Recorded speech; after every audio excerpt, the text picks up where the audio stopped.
Divendres es va signar l'acte de comprovació del replanteig de l'obra de rehabilitació de la Casa Mestres després d'una visita on es van revisar els plànols de l'obra i es va comprovar el seu estat actual.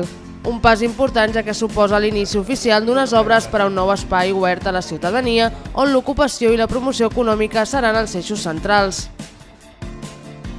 Les obres tindran una durada aproximada d'un any i consisteixen en la rehabilitació de la Casa Mestres, el pati, la sala polivalent i la terrassa pública i comptarà amb espais polivalents, sales taller, espai club de feina, sala de reunions i despatxos.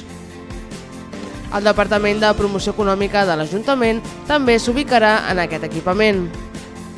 A la signatura de l'acte va assistir-hi l'alcaldessa de Vallirana, Eva Martínez, el regidor d'Urbanisme i Barris, Jordi Urrea, el regidor de Transport i Mobilitat, Via Pública, Habitatge i POUM, Alejandro Lafont, els arquitectes i l'aparellador tècnic.